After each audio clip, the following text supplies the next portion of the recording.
Can you hear me? Hear you now. Okay. So this one is strong enough. They did the meeting last night and it worked. So unless people are hard of hearing or they need a little louder, that's should be good.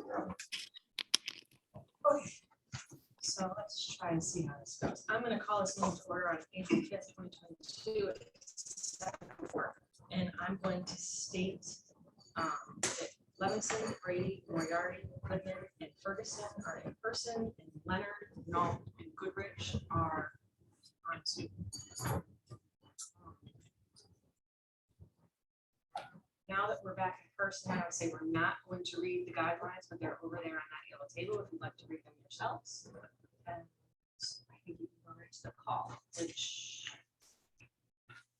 must be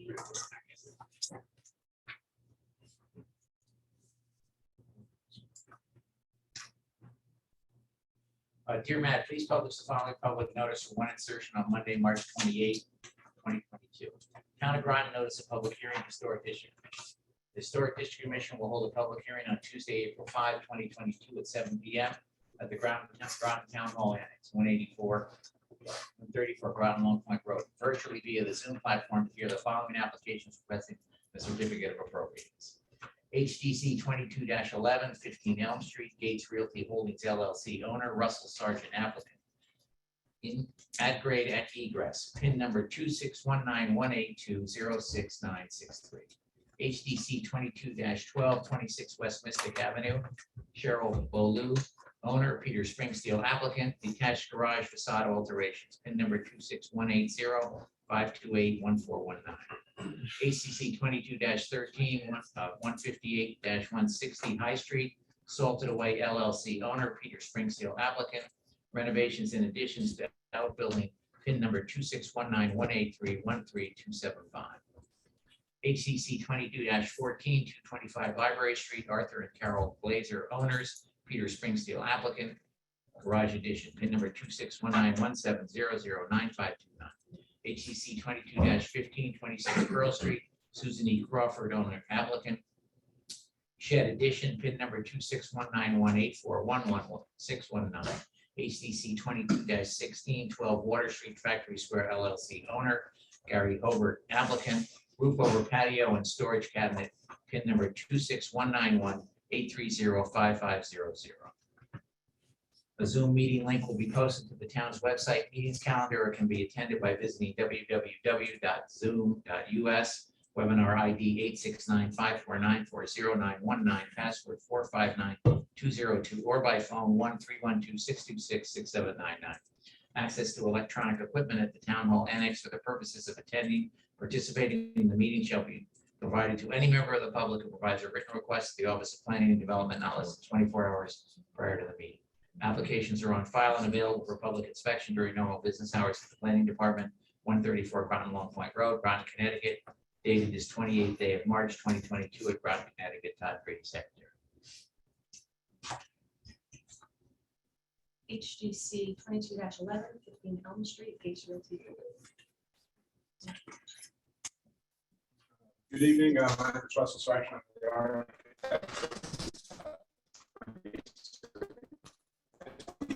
This project has been some controversy.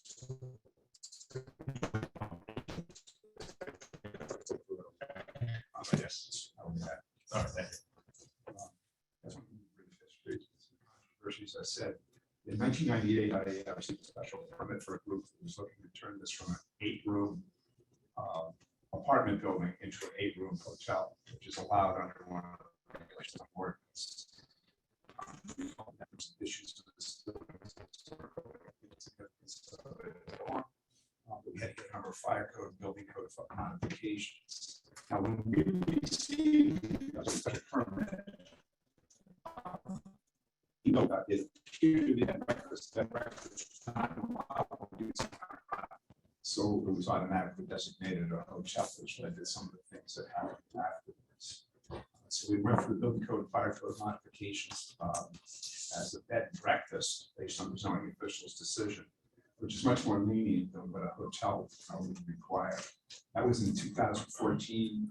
We began approvals with this board in 2014 and while we were waiting. And they did later in 2015. On June 6th, 2006, the fire marshal inspected the building that it is a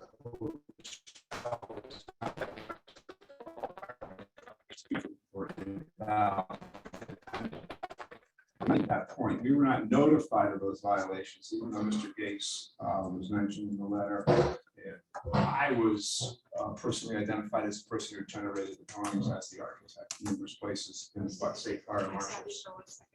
So the Zoom attendees are having a hard time hearing. Is there a way to turn it up or maybe this? Turn your I don't know microphone, if make sure everyone's on. It's on. Can you hear me now?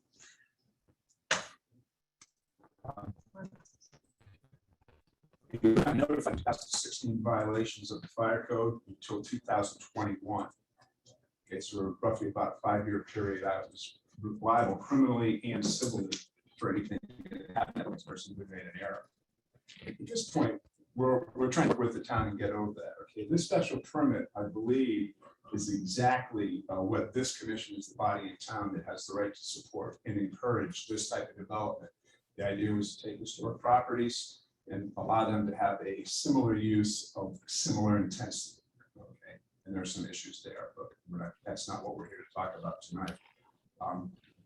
Some of the drawings I'm going to show you, this is probably the largest and most expensive residential structure in the town. It was built as a home, and it's valued about $3.5 million. The taxes went up almost 10 times based on the work Mr. Gates has done. Just to give you a reference to sort of Gold Coast or Groton, Westman Point down the boardwalk to the end, the highest houses there about 2.5 million. Very significant. No, River, no.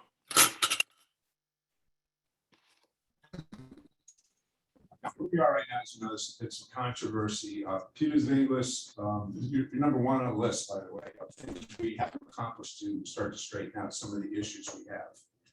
And what the issue is there's a service bar that was approved in the basement by both the zoning official and Ledge Light, which was intended to just serve the upstairs. In fact, it expanded from that. Mr. Gates is trying to make money. He's gone through the startup period when many businesses fail, but at this point, he's in the next stage. He's financially regrouped. He wants to make sure he can make enough money to preserve this very significant.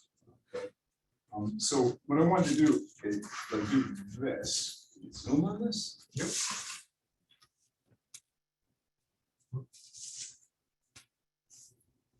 How cool is that? Oops. Can you close that thing?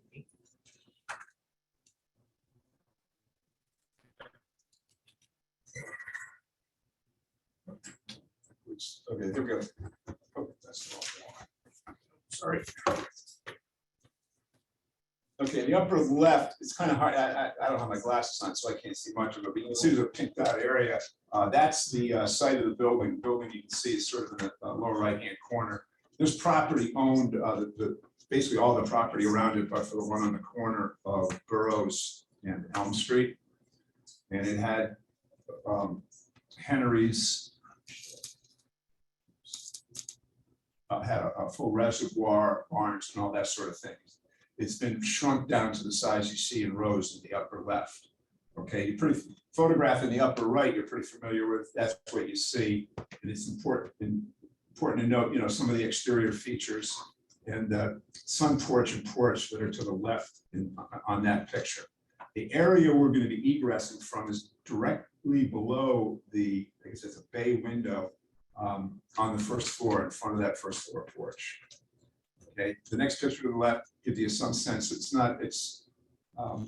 There are other houses of similar style up the hill. If you take the photograph on the middle on the right, you can see there's a center entrance colonial shingle that was part of the original Spicer estate.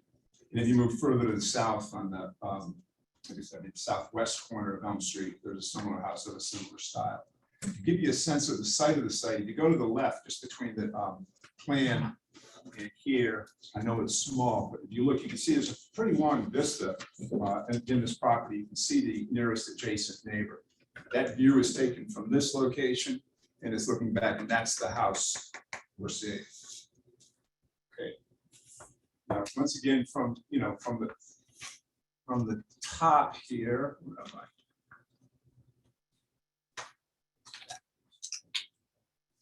This is a view coming down Elm Street, going to the south.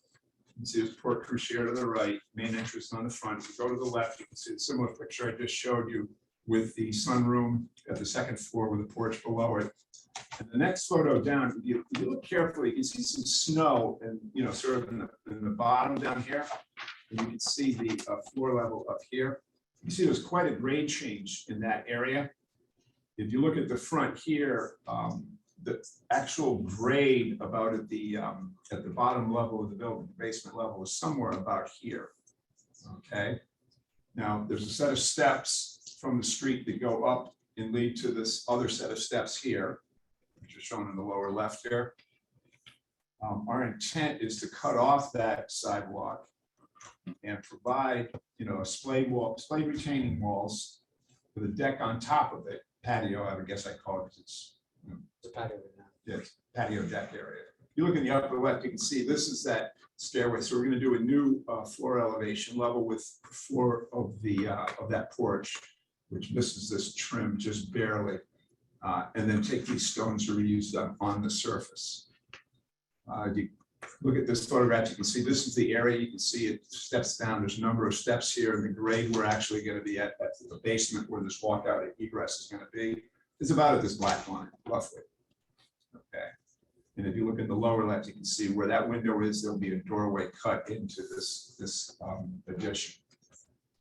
What we have right now, if you look at the lower right here, you can see this is the basement layout. And this bar was approved, but some seating was put in. The kitchen for the building is over in this location.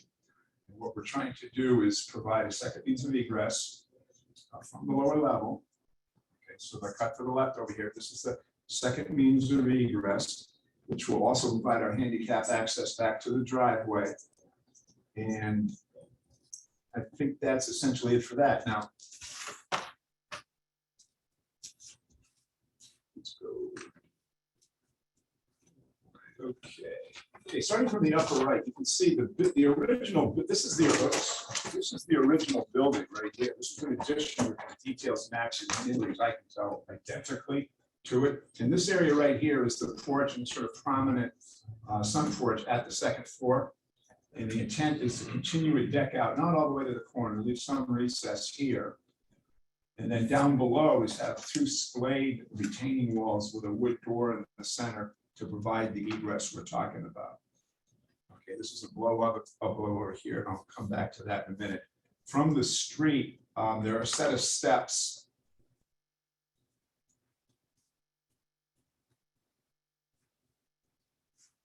here, and there's some steps there, which this photograph here shows. Our intent is to reuse those because they look to be the same granite in the original foundation, and cut them to be, thin strips to be used as trim pieces for, well, the cap for the display walls, as well as an 8-inch face here, here, here, and then a 6-inch cap to cover the end of the slab above. Okay, and materials, one of the important things here, the Secretary of Interior talks about this quite a bit. Right, is where you have a significant, building such as I think we have here, with some very prominent features, you want to do as much as you can to, leave those exposed and not try to mimic them, especially when we're doing a very different form of structure here. We're doing a patio with a, exposed foundation is really what we're talking about here. So the intent then is to, like I say, use, brick on the exposed surfaces, which would be where the patio sticks up above the, the doorway and the egress point. Okay, but leave it as porous as possible. You can see we have, wrought iron posts here, the stone trim I mentioned, but you can still see through to the primary portions of the building. It's as transparent as you can get to meet the code requirements of a 42-inch high guard, because of the building code says that we have a drop off of a certain distance, rather than protect people from falling off. And then, specific materials, we're starting to look at are, some kind of wrought iron post. This is one that's available online. And then the wrought iron railing would be a fairly typical wrought iron railing with a 2-inch cap molded, and then a 1-inch, I think they said 1-inch square bottom rail that the balusters sit in. One thing I did present.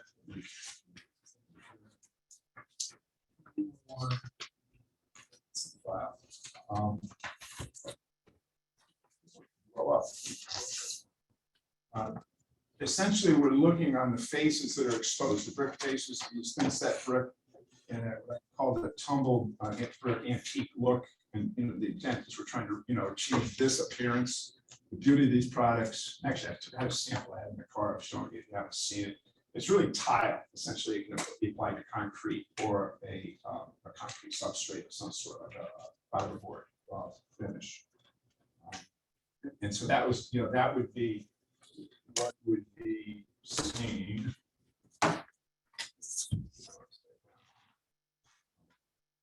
On this band here, which wraps around the front, and in the face of the displayed walls. I don't even think you can see this door from the street. One of the photographs I have shows it from from car level.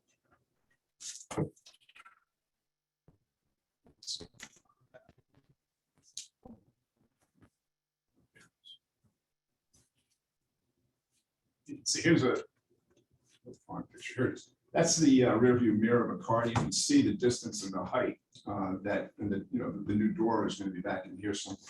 Although we are providing a suggestion of what we'd like to do in that there. I've asked if you had questions on each page, but I figured I'd just let the whole thing flow. So I think pretty much in a nutshell, that's it. Those are the materials. The brick and the doorway are two of the primary elements. The railings, and we have a photograph of what we're trying to replicate there. And the wrought iron is pretty typical of the building of this vintage.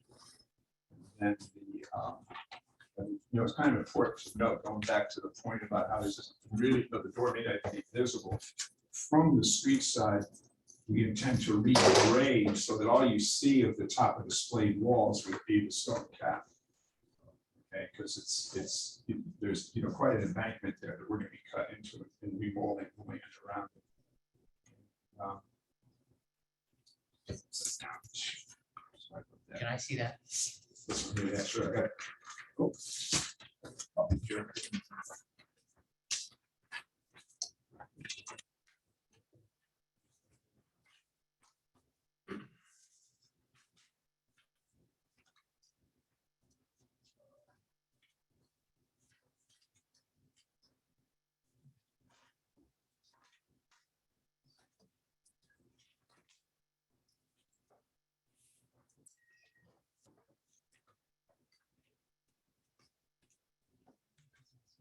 I'm sorry, but yeah, it was. Question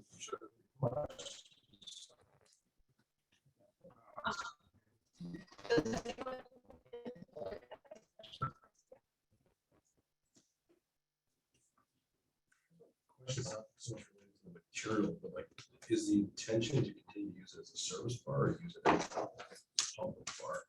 That would be on item. By the way, we did an excellent list of the things we have to do. Again, it's a real roadmap here. That's the next one. We have to deal with the use. There's a zoning use issue there with expanding what is considered a non-conforming use. I guess I have an issue with putting a doorway that's going to be used potentially extensively that close to neighboring residential properties, especially. It's not going to be used as egress in the building. I mean, egress in the sense of fire safety, but somebody's leaving the building, going to go get their coat upstairs and go out to their car. I mean, this is not, part of the building that, it's pretty remote from the parking.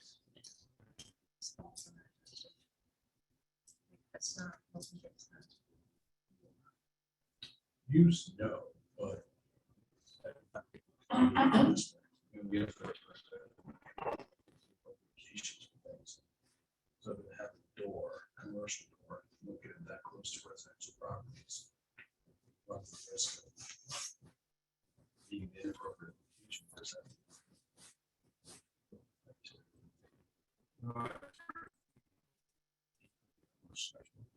Or not all. We don't. But that is the use. Yes, I'm not sure how that. There's gonna be an operating speakeasy. We were told, yeah, by the way, they said whether it was used as a public space or not, we still. In order for him to utilize the fire code, you had to say. Right. Right. I mean, I don't want to get accused. I just. Yeah. Location. Yeah, And it's a pretty good, he's done a pretty good job of buffering the site. I believe that, well, there is no garage on that house, but that is where the driveway goes. It's likely there, no, there isn't. No, there is not. That is. I mean, you get some sense, there's pretty, heavy vegetation between the two. I mean, the amount of traffic that's going to be ingressing and egressing through there is probably pretty slight. Questions or comments? basically it's a fire door. I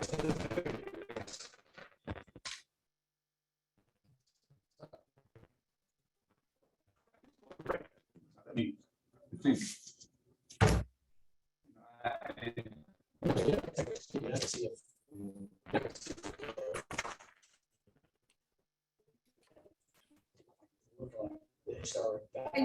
Somebody repeat what the answer to the fire door was. It was mute. It was garbled. Can't hear anything. So Bill asked, was essentially a fire door. They said yes. Okay.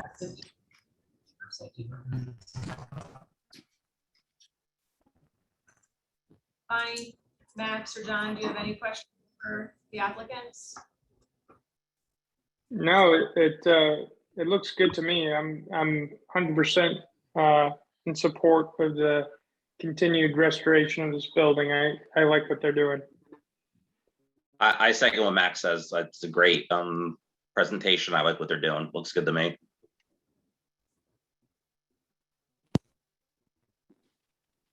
It looks fine to me, if that's what you're asking me.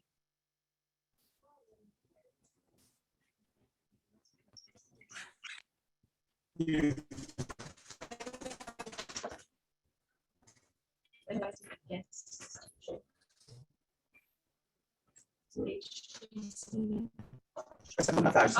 I'm here for a pre-application, so I just want to make sure that we're doing that tonight and I'm in the right spot. You're in the right spot. So Okay. for all of you here, did you put your name on the paper? I did. Okay. You're dead. HTC -11 is closed. HTC.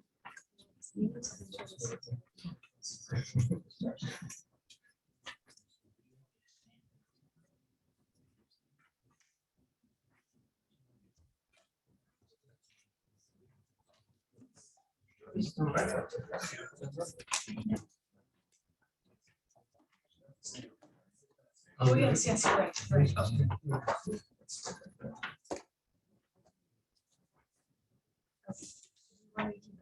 Yeah. HTC 22-12, 26 West Mystic Ave, Cheryl. Blue? Bully. Okay.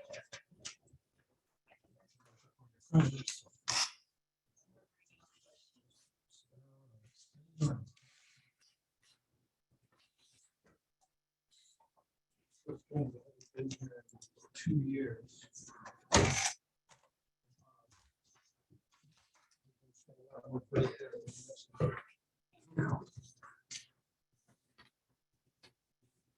All right, I'm here tonight for Cheryl Bullion.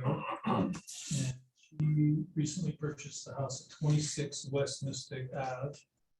And, I guess it's kind of West Mystic. Let's see.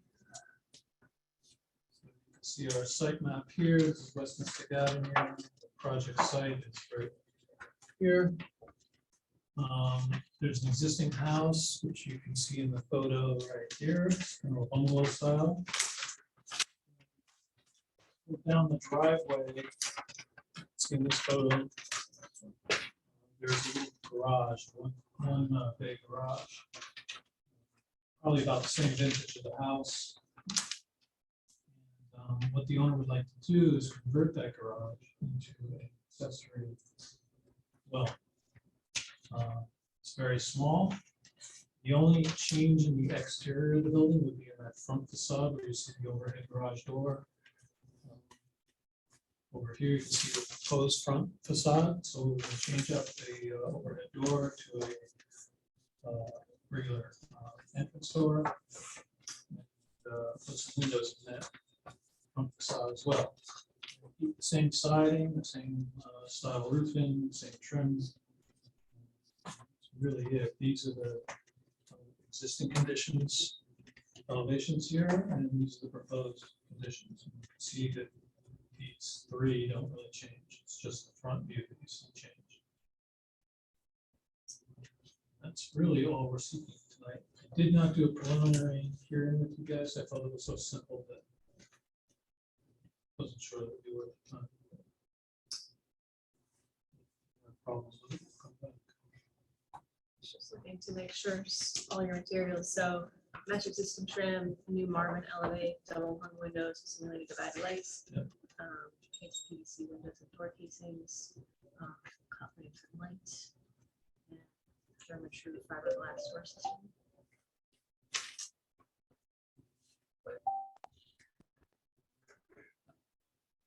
So you're saying the whole facade of the front stay as is? That's correct. And then just gonna- Yeah, the interior will be renovated to be, four seasons. Is there an issue that you need ways in? Not a single family dwelling. No. You need an emergency egress window in the bedroom. But you don't need two doors, right, Pete? So, the bedroom. Emergency egress. You're right. But for a single family structure like this, you don't need two. One needs to be. Any questions or comments for the applicant? No. Bonnie, Max, and John, any comments or questions for the applicant? Nope. Nope. Let's move the hearing. Can you hear any better? Bonnie, Max, and John? Okay, It's hit or miss, to be honest. Yeah, it is. It goes in and out. it's like, it's fine usually, and then all of a sudden it'll be gargled. Talks. All right.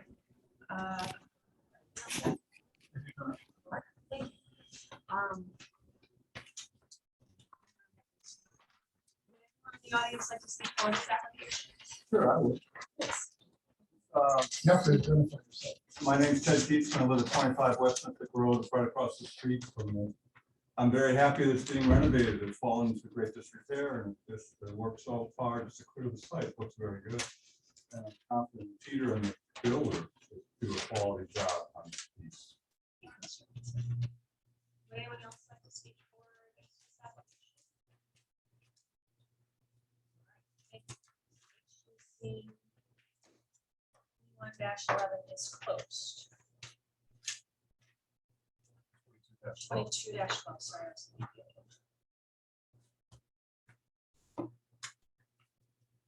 HPC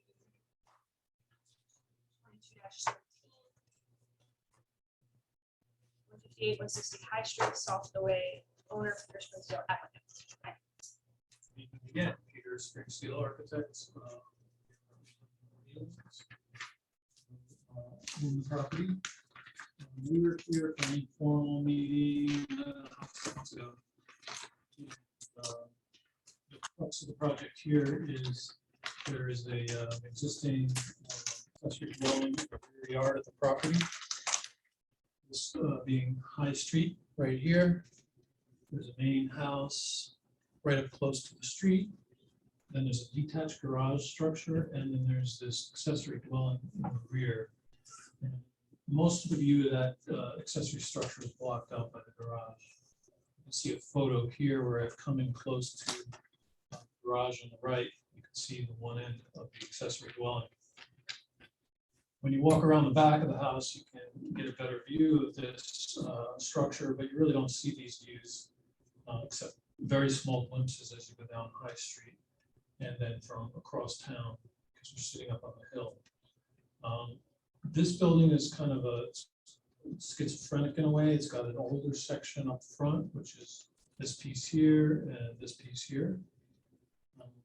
Then there was an addition done at a later date, which is this center piece here, and it's sort of a run-of-the-mill kind of an addition, nothing special about it. And then there was a third edition done, I think it was in the 70s, and it's got that 70s more sort of a modern look to it. So we've got these three pieces, and they're all kind of disparate. And what we're proposing to do is change that up a little bit, especially on the modern end in the back. In the site plan here, we are adding a small porch in this area and some decking in this area here. That porch has a second level to it, and so we're going to be adding a stairway in the rear to get up to that second level. Currently, there is a loft in the structure, but you can only access that from inside via a ladder. So get better access to it from the outside.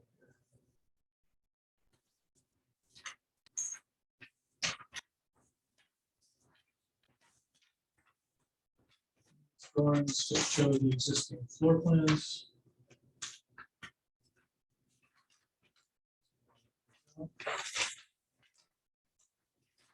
This drawing here shows the existing elevations of the building. So again, you can see the older section here, the middle edition, and then the last edition.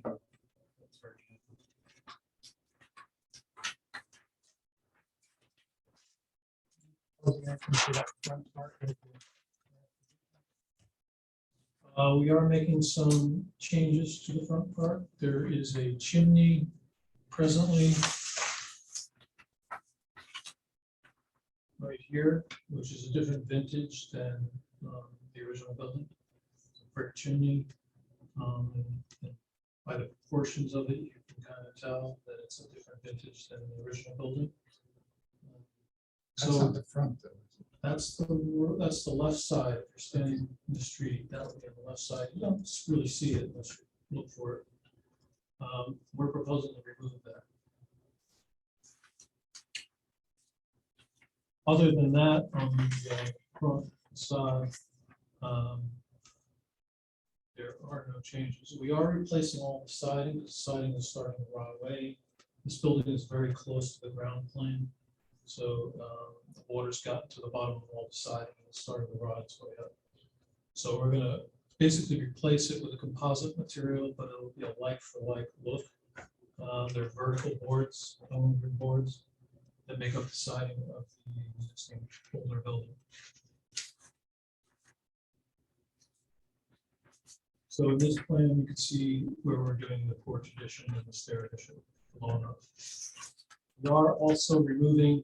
There is a front door on the older building. See right here, we're proposing to remove that front door. We already have a front door, so it's kind of redundant. You don't see this door from anywhere in the public way. So we felt that in order to remove that redundancy, it makes sense.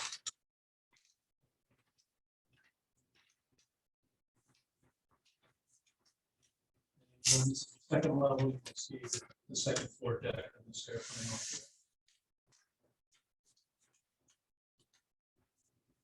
In this group of elevations, in the existing older section of the building, instead of the door there, we're going to put a sort of a small light there instead.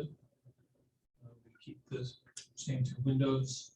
We are going to replace all the windows in the structure because they are also beginning to fail. And you can see I've noted here, we're going to propose to use Marvin Elevate clad wood windows. Simulated divided lighting. We've relocated the entranceway to the middle section of the building to make it more centralized. And we've added a little canopy over that to break up that roof line. With some brackets on that. So now we know this is the entrance, rather than having all these different doors, one of which was a sliding door before. And then on the newer part of the building, we're going to change the roof line to get away from that 70s modern style look that we had. So we've got a little dormer on the front of that, which allows us to enter into that loft area from the deck. Right now, that roof slopes way down. Here. So we're basically pulling that roof off, building a dormer there so we can access, and then have the deck come up.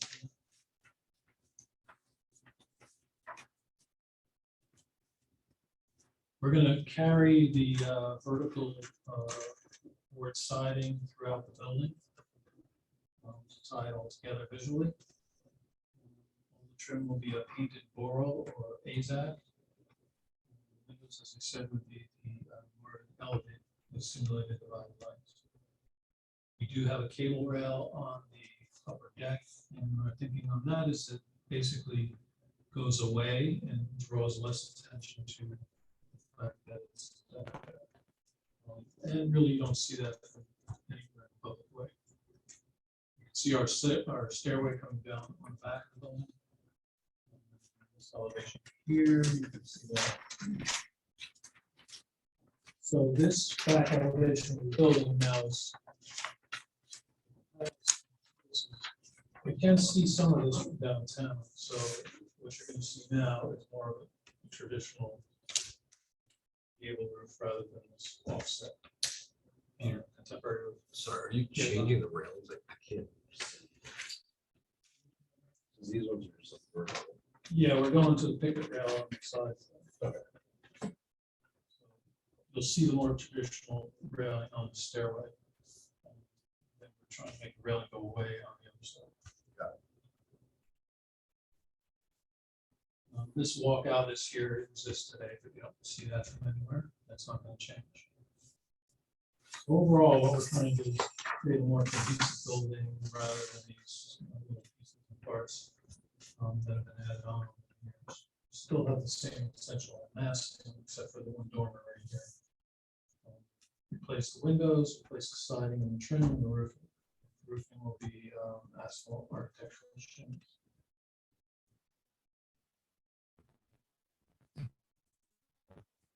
And we're going to remove the door. And all the skylights go away. All the skylights go away. Sorry, which is the High Street view? High Street view is this view right here. So there's a garage right in front of that view if you look at the site plan. Yeah. So really you only see about half the garage from High Street.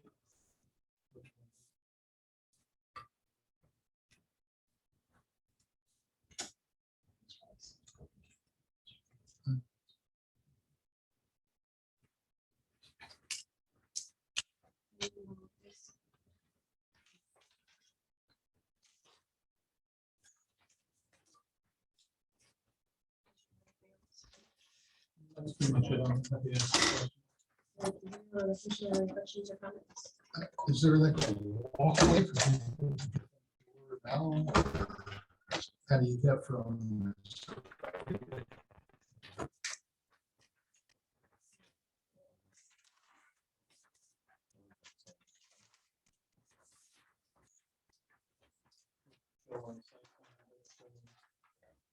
It's a stone driveway that pretty much fills in the front yard right there. And there's a walkway that sort of goes around the back of the garage here. You can get to it this way too, but you just basically walk along the lawn.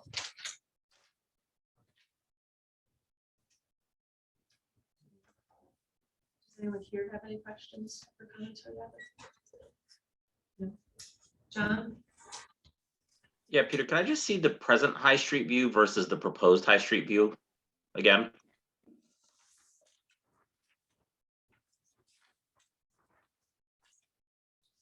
So this is the present High Street view right here. The proposed high street view is this one here.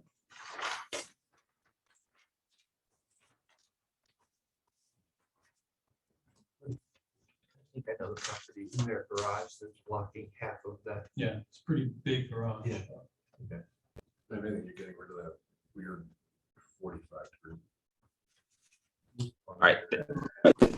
Thank you. Max Urbani, do you have any questions or comments? Is he taking out the skylights? Yes. Okay, that's what I thought you said. Okay. Looks good. You're gonna swap all the windows. Yeah.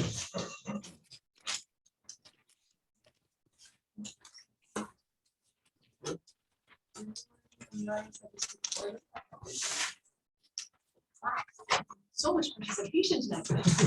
Mr. Houston, you're first. Ted Eastman, I'd like to speak in favor of it. Walk the street today is looking hard to find it. It's very hard to see. I didn't know it existed and I've walked that street a million times. But anyway, so it's very difficult to see, but what you can see in the plans, I think are excellent. It's terrific improvement. I hope this supports. Thank you. I think right behind him was next. Yes. Anna Triano, I'm the direct neighbor to the right of it, and I'll have the best view of it from my backyard looking over, and I can't wait to see it. I love it. Prospered twice Pearl. It's a definite improvement. Getting rid of the old 60s, 70s style, bring it back to the original look. Thank you. There's no other comments. I'm going to close the HC. Going to the action and all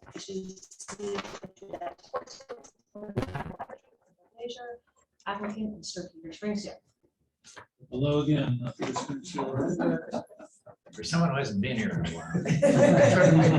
Save them. So this is 225 Library Street. So this is the end of Library Street, west of Town Street. So it's in the less historic area of town. So site right here, Library Street, and Allen Street is down here. And then downtown Mystic is further down this way. So you have a mix of more contemporary houses here and some more traditional houses. This house, I think, was built in the 80s. And what they're proposing to do, see the site plan here, you do on Library Street have a view to the front of the building and the side of the building. They have a single car garage on the house now, and we're proposing to do a smaller single car addition to that. This house style is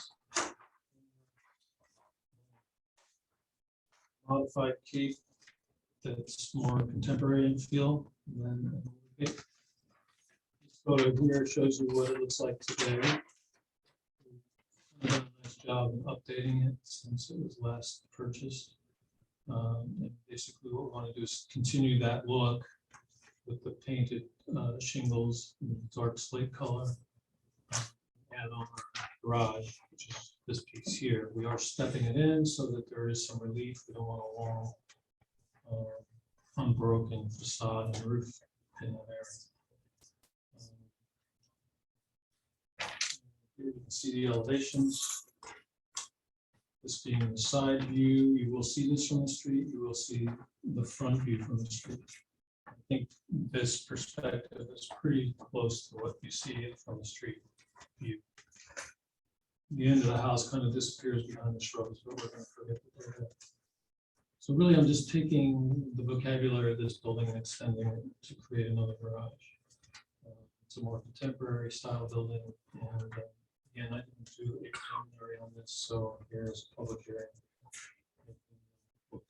Positive.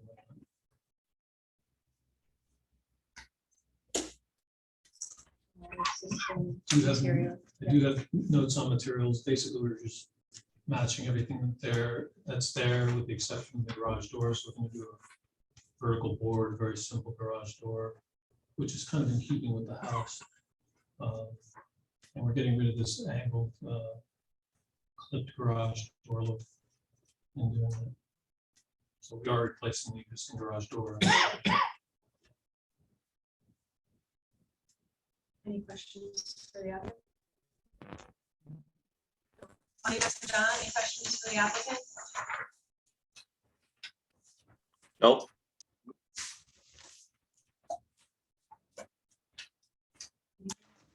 No, almost. Nope. Would anyone in the audience like to speak for this application? Would anyone in the audience like to speak against? 22-14 is closed. Jeez. Thank you. Should see 22-15.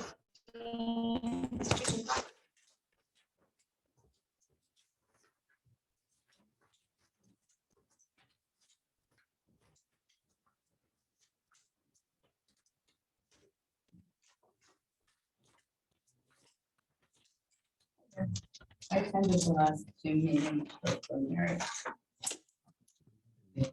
See where that slot is for the, pretty much right in between the two Right here? tables. Yep. Okay. There we go. Okay. Mr. Crawford, on Pearl Street, Mystic.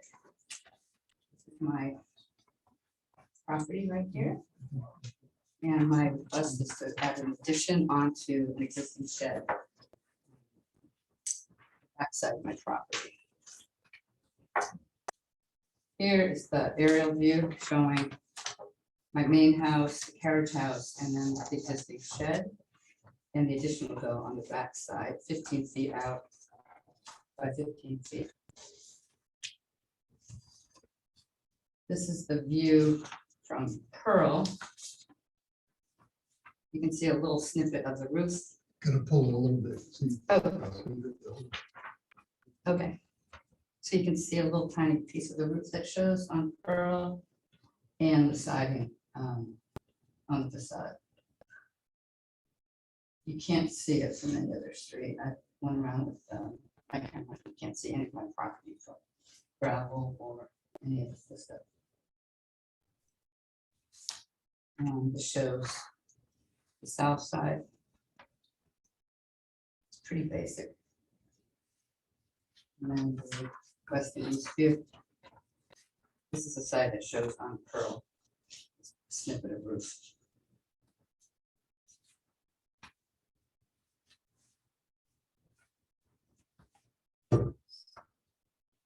Application says 15 by 15 addition to the same shed. Just so this is the existing shed. Correct. Okay. And again, that's the street view. This is the existing shed. And then the siding will be exactly the same. So Meritech clay matching what's there. And architectural shingles on the roof. No windows on the side facing. No, nothing that's visible. No. I mean, you can barely even, like, there's actually a stockade fence that will go up even in front of that, so you wouldn't even see the building at all, with the exception of the roof.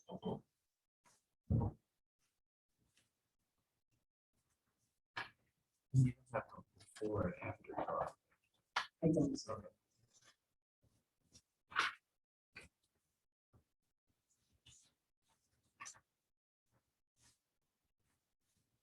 So is it gonna look like an L?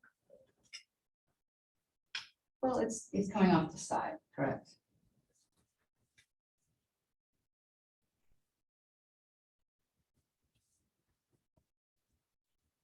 I'm just trying to figure out how the roofs are gonna. Yeah. Structure. Yep. That's correct. Yep. Oh, thank you. Yeah. It's like a side. Yeah, sorry, my pictures aren't entirely professional, but I did my best.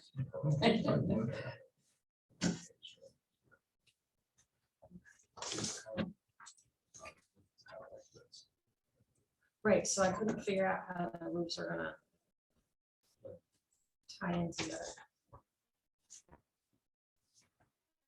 And then you have windows going in The back side, just the backside and just one. it's a double window. Not visible from anywhere. Okay. So.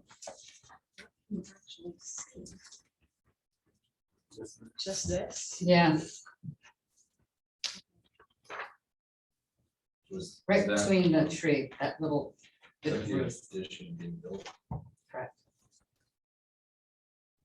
This? That's not proof. The proposed addition is this? Yeah. Okay.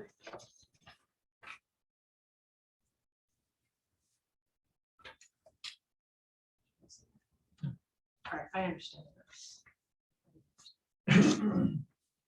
Does anyone have any questions or comments for the applicant? Max? Bonnie? John? Nope. No, I actually grew up hanging out at this house, and I don't think you'll even be able to see these changes. So, looks good. Is Rafa doing anything else? No. Okay, thank you. Okay, thank you. Would anyone in the audience like to speak for this application? Near that, I've walked by that house so many times, and I don't even know if I knew that it was there, and I don't. The woman in the gray, I think, had her hand raised as well. Yeah, Triano, yes, it's very hidden, and that would be a fine addition to the property. HGC 22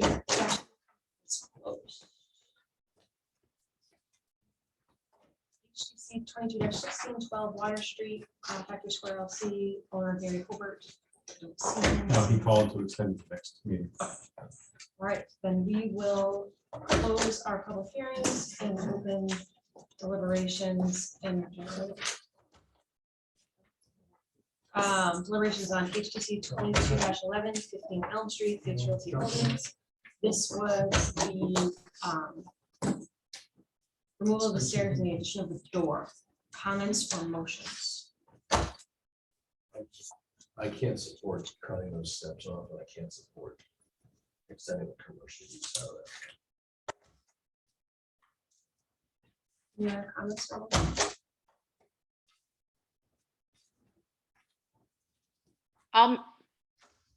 I'd like to make a motion to approve it. I will second. Any other comments before we vote? All right, Levins. I don't need to do roll call anymore, do I? No. All in favor? Aye. Aye. You don't actually, because she's not here to take it, so you might. I'll have to do Bonnie. Yeah. Bonnie, are you a yay or a nay? Okay, and all opposed? Nay. Here. So. I Yeah, would probably just go through all of it. Just do It's it. on audio. All right. I'll just, Levins. Aye. Great. Aye. Moriarty, aye. Good. No. Okay, okay, the application is fine. That is a yes.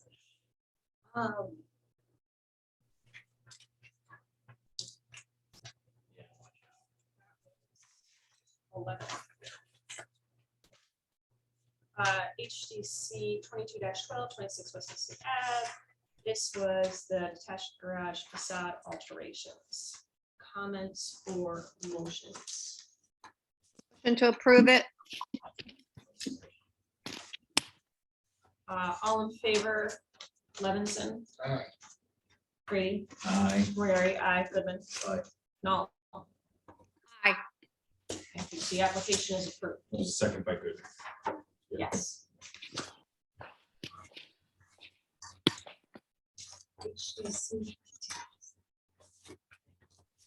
HGC 22-13. This was the salted away application with the, there was actually some significant changes. I think you guys want me to go through them. Any comments or motions? I move to approve. Make a motion to approve it. I'll have to second that, Bonnie. I'll second it. All right, Levinson, Aye. Aye. Moriarty, aye. Goodman, Aye. no, Aye. the application is approved. HDC 22-14, 225 Library Street. This was the garage, the addition of the garage, thank you. Application. So I think Peter did the best. he could. Okay. That is so- I'll second Bonnie's motion. to approve. Levinson, Aye. Brady, Aye. Moriarty, aye. Goodman. Aye. No, Aye. the application is approved. HDC 22-15, 26 Pearl Street. This was the addition to the existing shed. Comments or motions? To approve it. Second. All in favor, Levinson, Aye. Brady, Aye. Moriarty, aye. Goodman. Aye. No, Aye. the application is approved. Thank you, everyone. Getting through this with us.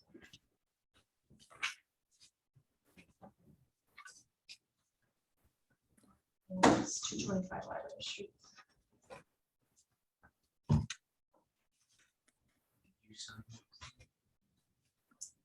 Used to something.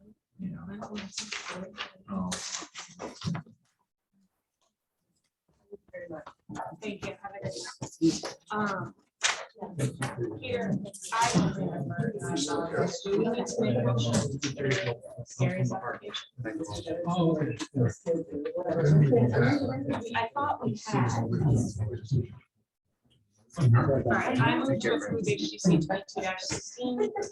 I'll go home and Zoom. No. You said to approve. Continue. Sorry. This is really. Continue. I'll second it. Aye, Levinson. Aye. Brady. Aye. Moriarty, aye. Goodman. No. I'm approving or disapproving. I couldn't hear. Continuing. Say that again? Continuing Gary's application at Friar Tuck's. Oh, yes, that's fine. Aye. Thank you. This was in- was. 225.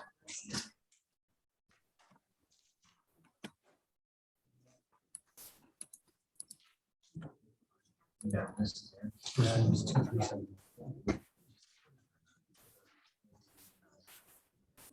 Mr. Adler. Yes. Come on up.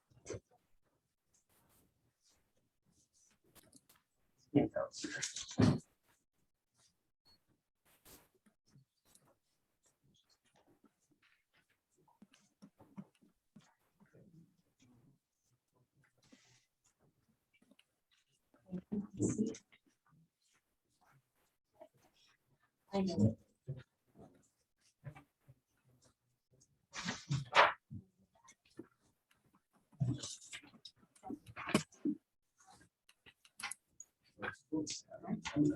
He's the one that's kind of half in the, Yeah, I have pictures of that. half in the Yes. historic district and half out of it. Right. So my name's Cal Ackman. I'm the owner of a lot on 22 Ice House Lane. It's right near the firehouse. I got some pictures of it, the street view, and basically what I gave you, that's the house that proposing that we build. We have a builder, the name is Brown Builders in Waterford. I have some pictures, so I think you probably remember, I know, Bill, you remember, there was a half in, half out. So I got a picture of where that divides it. But this is the proposed front of the house here. On the second page, front, but Can they turn the camera back on? The overhead camera?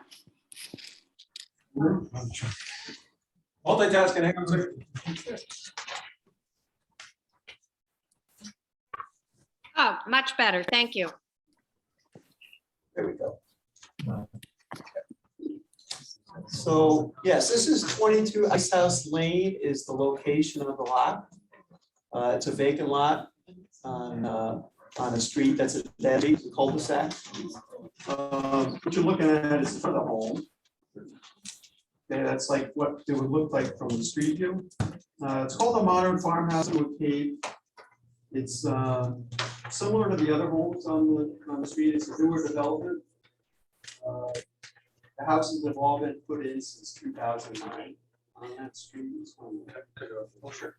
Peter, No, go ahead. so you want to add property to the historic district. Put it up as well.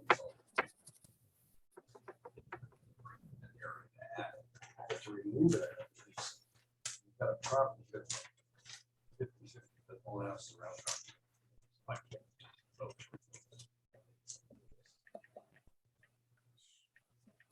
One of the oddball ones are partially in, partially out. Right. It's behind other homes that are in it, so it's like, you can drive up the street, just. I cannot hear what you're saying. So Eric is saying that to remove property from a historic district, we can vote on it. To add property to a historic district, you have to put it out to vote to abutting neighbors. So a potential solution to this is to vote to remove this parcel of property from the historic district so that he's not under those regulations because of the odd location of his lot. My suggestion is because he's blocked by 2 historic district homes, he's around the corner in the cul-de-sac, and he's arguably half out in. And then And the the property two joining right. lots. Yeah.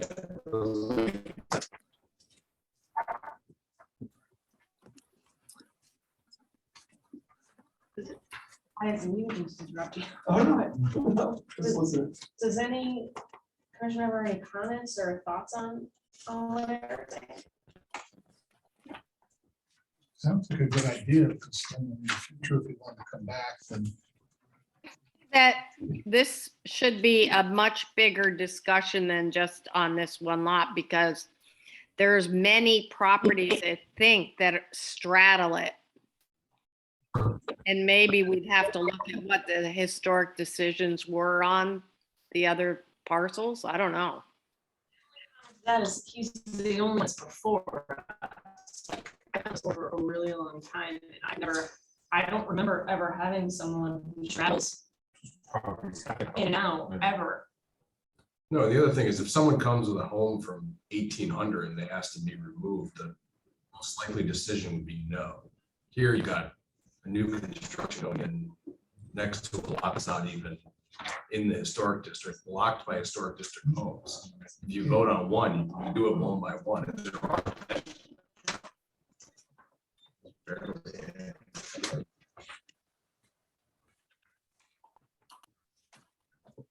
And this doesn't look like it's one of the lots that's right on Route 1. I can't really tell because it's kind of off camera. But it doesn't look like it's one of the ones. Thank you. Yeah, so it's kind of in the back of that cul-de-sac there. So This lot developed. Yes. That's my conception. The ones that are in green are in the historic district? Yes. Like the one we just approved is in that triangular one there. This one right on the corner. That's a vacant lot right there. and which one's yours? Mine. Red. Yeah. Yours is the one circled in red. Right.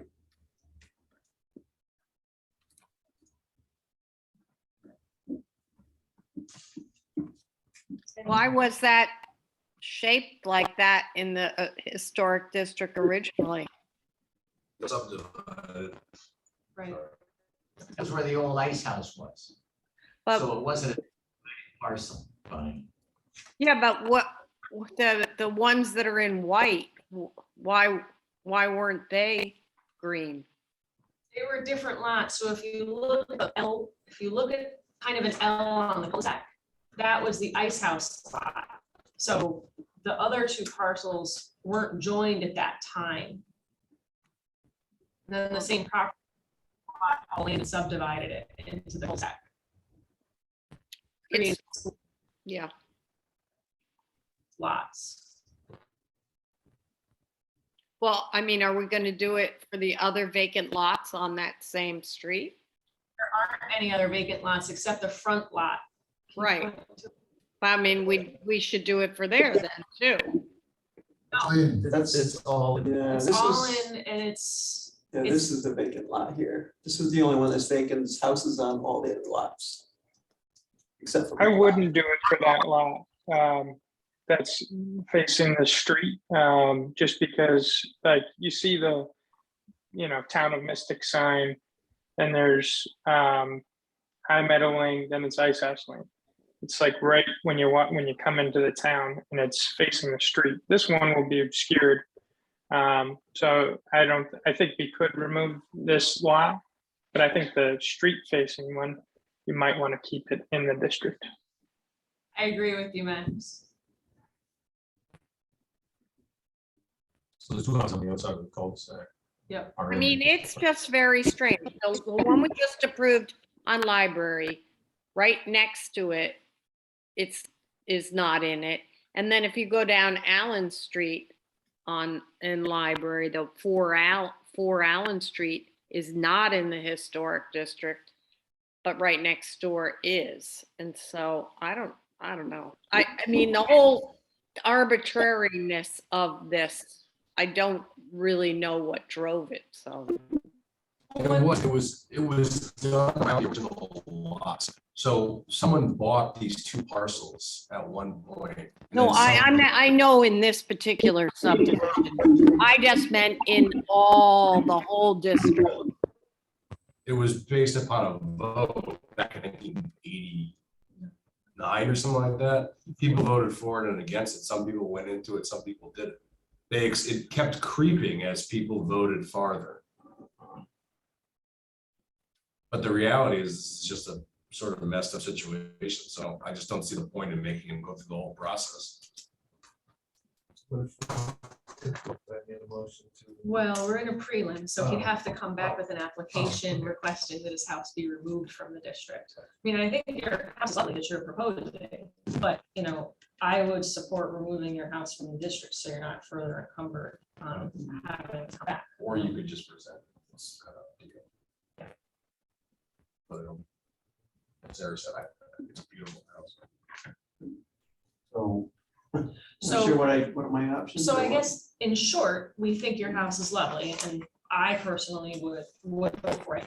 But you might want to come back application for the removal of your property from the historic district and see how those dice roll. Okay. But I don't know, maybe people don't, does that affect the value of the house? I think it's with real estate agents,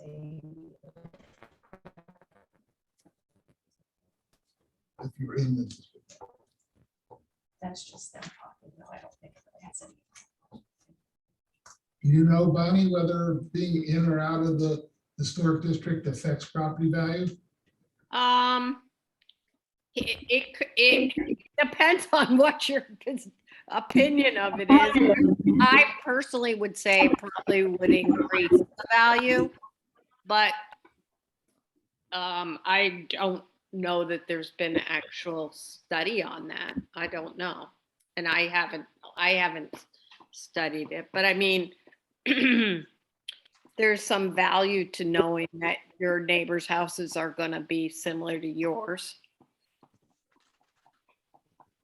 Show that historic districts maintain increased property values higher than abutting districts. That's true, but Certainly, reality is- the values in this district are higher than the surrounding neighborhoods. that's because But it's also because it's by the river.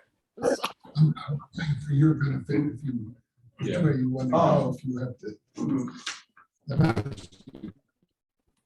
So if you came back, just kind of skimmed your application, what you were actually looking for, Yeah, that was what I gave you. is if you came back. You're supposed to have your house removed, and that wasn't successful, you came back this application.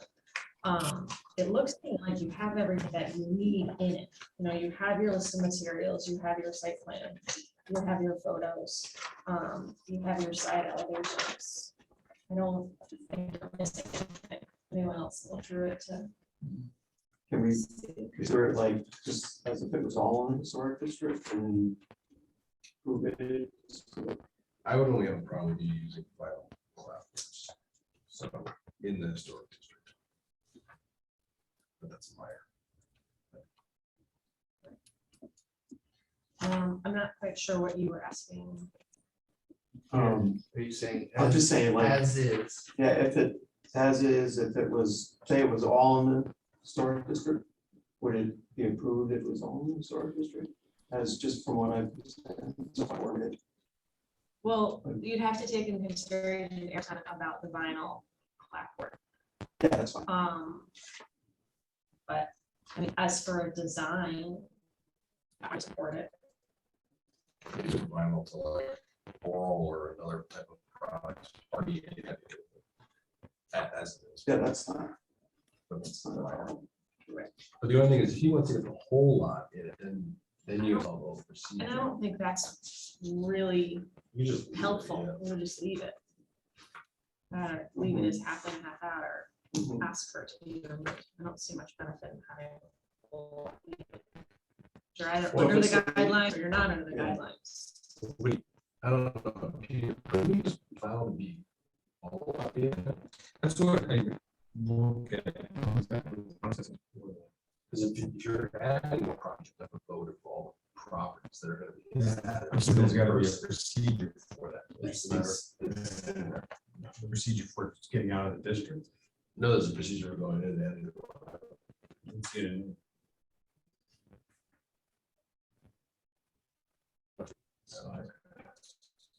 Very good topic for when we meet with the attorney.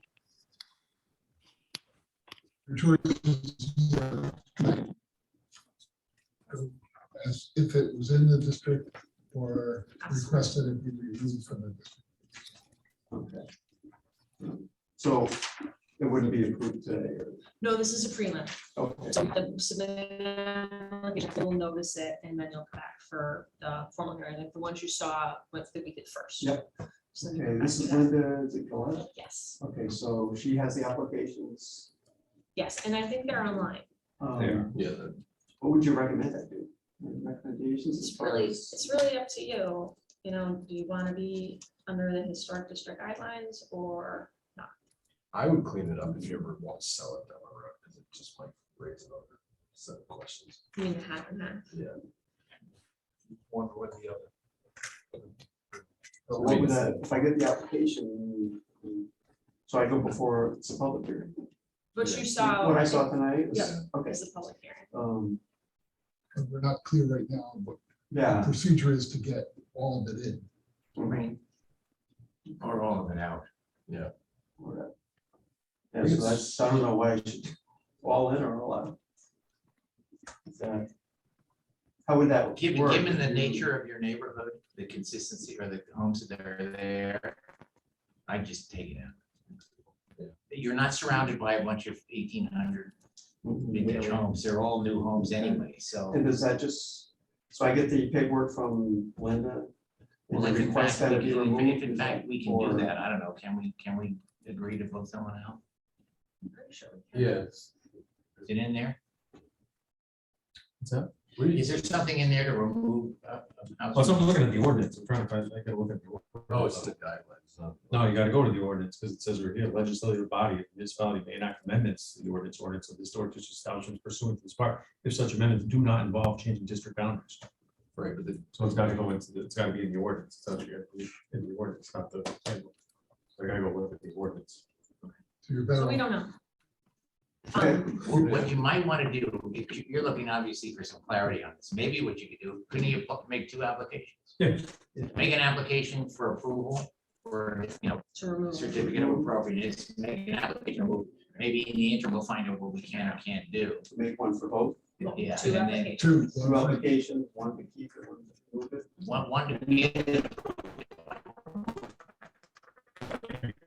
Send one of If we can remove you and we have the power to do that, and that's what you want to do. we can do that. If you want to go as if it's all in, even though it technically is not. Okay. Okay, so get the application from Melissa. And how do I submit it to you ahead of time or? How does- So you'll probably work with Tom and you'll submit all of the applications to him and then he'll take care of getting it uploaded. And then Linda's got the actual application. And you first go online. That's right. That's what I presented at the next. Get it in. All right. Get it in immediately. Yeah. Yeah. No later than first Saturday. This is, oh. Yep. All right, any other information for next time, everything, with the prints and things, or? Put it back. You can hand it back out. All right.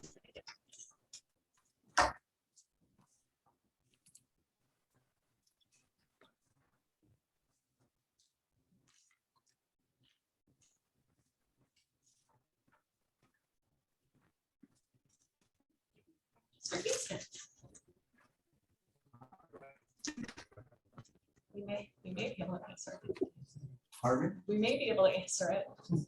My question is, I heard you guys discuss you're gonna have a workshop for the commissioners.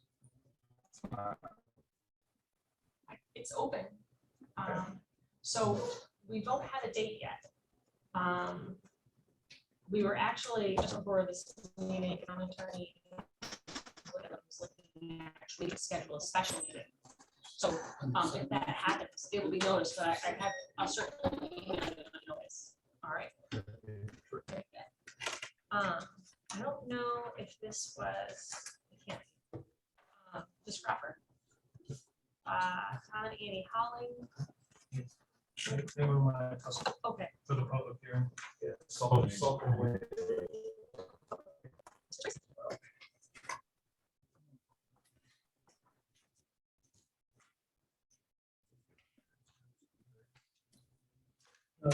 Yeah, this is.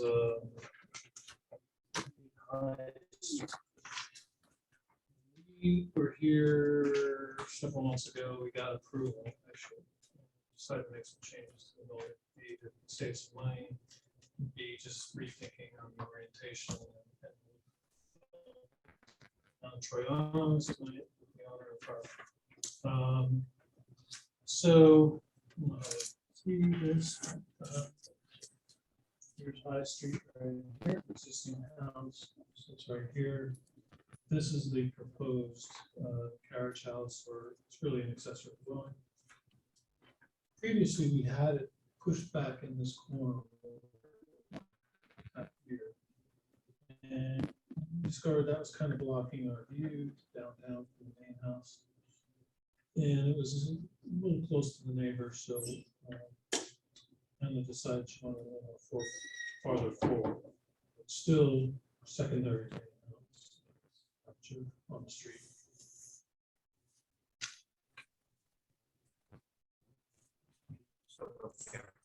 Oh, you got 10.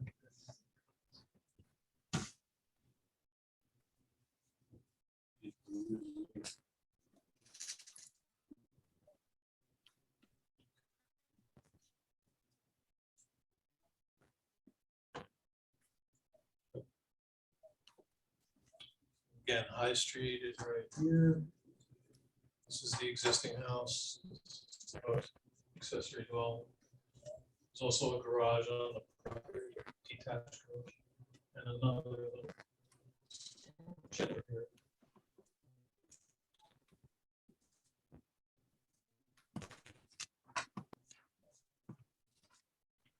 Show you the streets.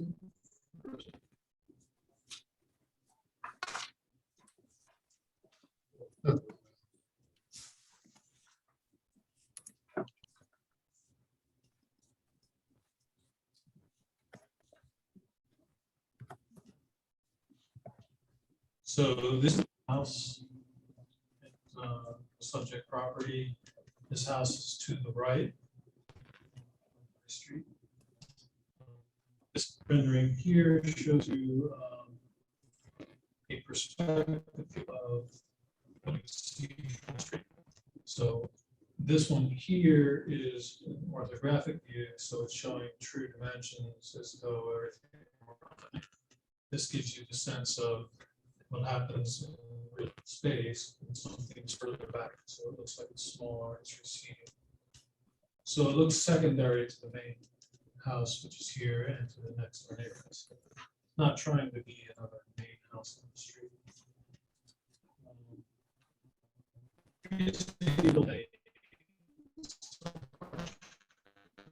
Entranceway is our front facade of the building, is all stone. So proposing all stone on the building, but we remove that archway. And that's diminished the look of it a little bit in terms of scale. Also over some of the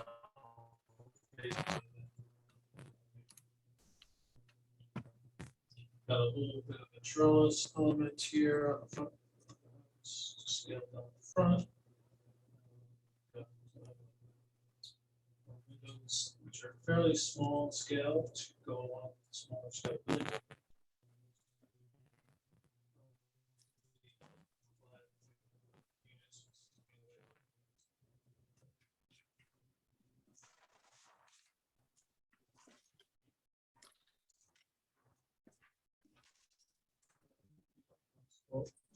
On the house to look, we've got some brackets. You can see a close up now in the front where we've got these false purlins projecting out from the front, which is kind of in the style of this house. Got a bracketed little canopy outside Wilson Street that and we're repeating that vocabulary as go around the back. We'll probably see porch, which is this stuff here from downtown. Because again, this sits up on the bluff there, but it is pulled back now, so you have to see a lot. We've got sort of traditional kind of rail. Previously, we had spirals. Remove that. Now we just have this pull down stairs. So you don't see that most of the time unless they pull it down. So we felt that's better. And the mistake here is this was actually columns have this strange relationship between the doors and the column. So we clean that up in the public hearing presentation. And I don't know if you.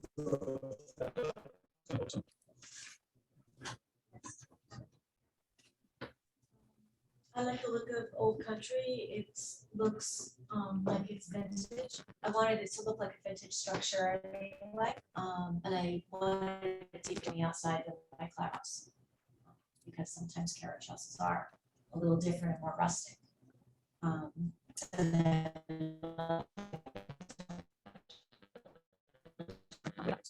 the two wooden houses. So this is what I like finish. And then it would be in the Municipal style. It's more of a field stone look, which is what you see around the stone walls around them. And we've got a color that's mixed. It's not uniform, gray or. And the grout in between, we want to make it the grout in, so the stone is forward, so it looks like a stone built cottage. Doesn't look contemporary or newly built. We want it to have an old feel, so it's just the stone.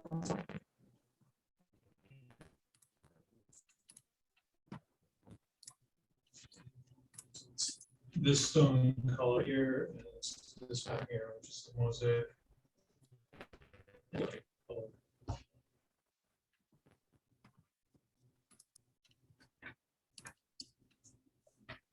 So that's my presentation.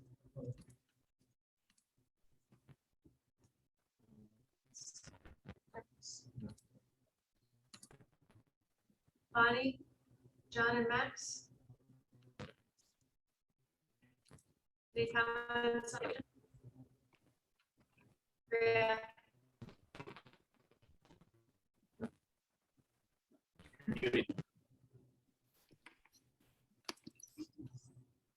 It's,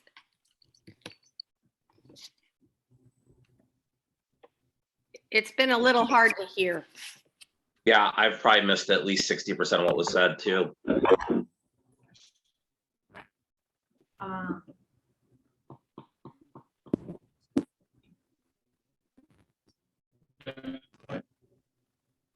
We'll come back. and see.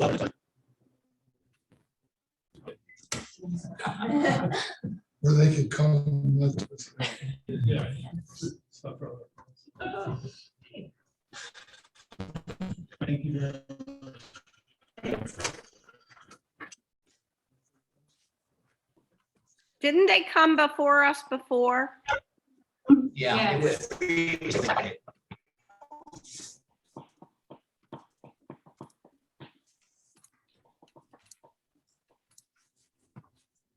So on our list, we've run through our preliminary hearing sheet. Is there anyone in the audience that's here for a preliminary hearing? Excuse me, hi, yes, this is Dan at 17 Gravel. I sent the information to Peter today. You're gonna share a screen, correct? Yes. I'll let you share screen. Hang on a second. Be able to share your screen now. Hi, is the audio okay? Yes. Yes. Okay, thank you. Well, I'm not here about the west side of the street, thankfully. I wanted to come before you guys with a preliminary. Keith Nielsen, who's been really running the show here, was unavailable for today. I'm trying to get an application in for tomorrow for a couple of weeks from now for timing purposes. But this is much more straightforward than the previous discussions we've been having. This is on the seawall side, which is a public right-of-way, as well as a dock construction, which is effectively exactly to the two adjacent docks on both sides. Can you see the screen okay? I'll make sure. We just see No. you. Nope. Yeah, you just- Hold go on, down. sorry, that's not good. Put on the share screen on the bottom. Yeah, All right. Thanks, Peter. there you go. There you go. You see this now? Yes. Okay, sorry about that. So pre-application, hopefully to come before you in a couple of weeks. There's a seawall on a right-of-way repair, which is in, if you guys know the property now, complete disrepair. Robert Murphy is the contractor. Really the 5 bullet points here, which I'll go through quickly. Repair and reconstruct the existing seawall. Relocate, there's a no parking sign, kind of a rusty no parking sign there, and attach that to the utility pole that's there. Remove the abandoned utility pole stump, which people sit on actually. Replace the asphalt curb with same, and then a right-of-way walkway to match exact construction of the south property. So it just creates one continuous paver walkway, same pavers with grass against the seawall.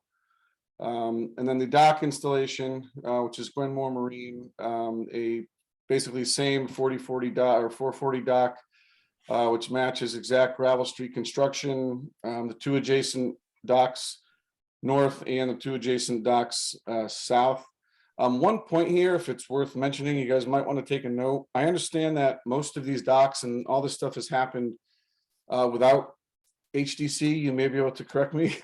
Obviously, I've gotten a little bit familiar with the handbook, so I had to explain to the contractors that we needed to go through this process because it's public right away and obviously visible from the street. There might be a glitch in the paperwork. I think, as I understand it, the certificate of appropriateness gets to the right people for the building inspectors, but maybe not for whether it's public works or whoever does inspection for things that aren't the buildings. Just noting that because a lot of this stuff apparently happens without the proper procedure. So I'm here to go through this process. that's the summary as far as that goes.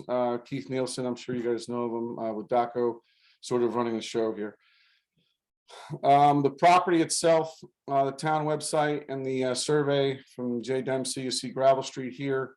There's the little seawall area that is actually our property. And then there's the right of way, which runs along the Gravel Street side. In real visual, I'll go through the first 3 bullet points here. Basically, this blue line represents the line between the public right of way and the property. The yellow dotted lines here is basically the extent south to north of the property itself. There's this no parking sign here. That's going to get relocated to this utility pole. This is all already approved by Public Works. And then this abandoned utility pole stump, which is sitting right here, is also going to get removed. We think we're just going to cut it below grade at the moment and just have it covered over basically. I guess 4th and 5th bullets here is replacing the asphalt curb here, which is broken apart as part of this project with the same asphalt, basically to match. And I'm just saying maximizing the match because I'm not going to place any bets on how exactly that's going to work out with respect to if it's darker or lighter or whatever, but that's the intent. And then the right of way to match and maintain continuity with the south neighbor. So I figured this was the cleanest. It wasn't going to be disruptive to just keeps continuity. These are pictures of pavers from Rob Murphy the Mason, which is the same match to these. It'll be obviously new construction, but that'll continue to the end of my property.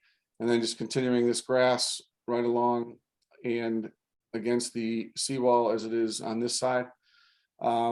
We do have the revocable license from Public Works, basically, which says we have to maintain that right-of-way area and, can't make any changes without their approval.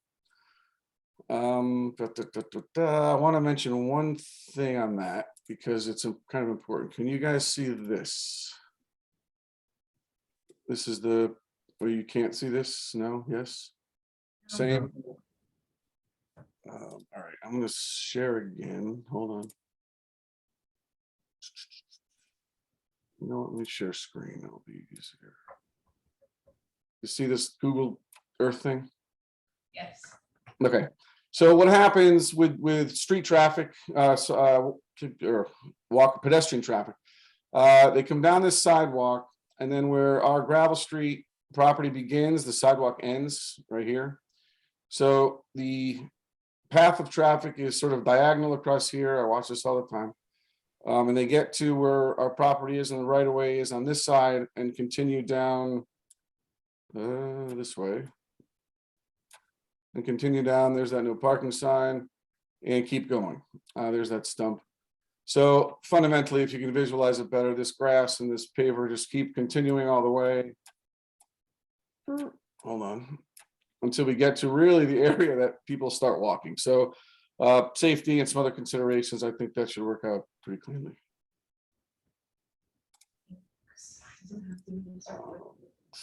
Okay, that's that piece. Okay.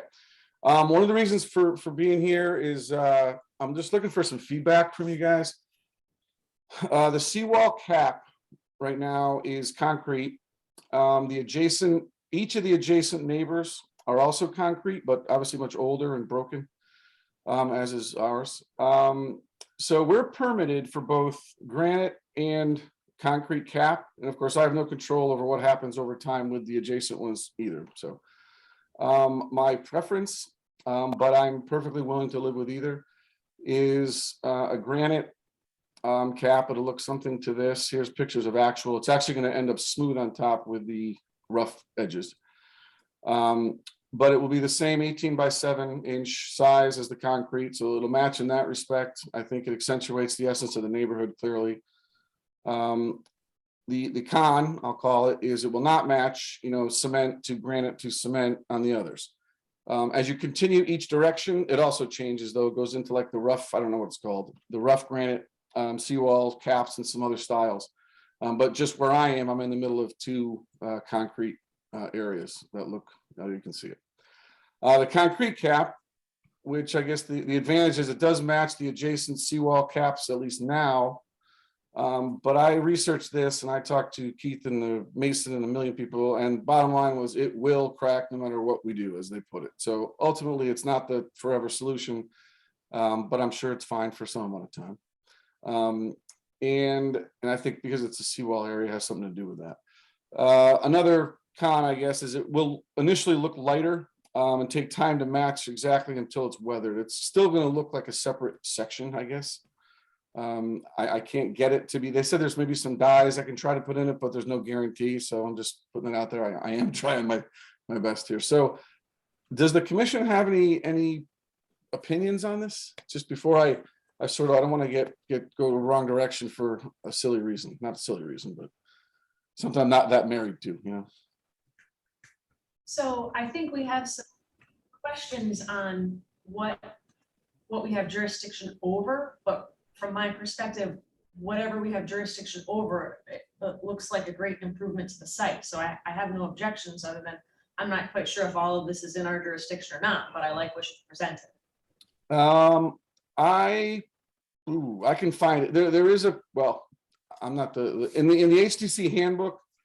Certainly public right of ways and docks and seawalls are within the jurisdiction, are considered regulated site things, or whatever you want to call it, regulated areas.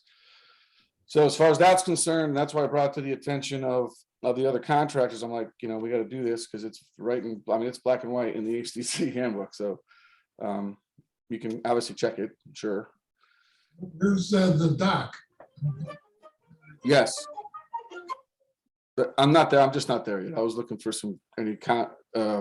just comments regarding actually the cap, the seawall cap itself. I prefer the granite, but if either's allowed, I'd vote for either one. Okay. I would also. I was gonna say, I'm good with either. I think it's right up to Mr. Grace, you know, what he wants to spend his money on, but I think both look fine. Cool. Appreciate that. These are some of the, you know, construction drawings. I'm not sure what's necessary. Basically, it's telling you it's the same elevations. There's the seawall itself here, and then there is the construction for the stairs.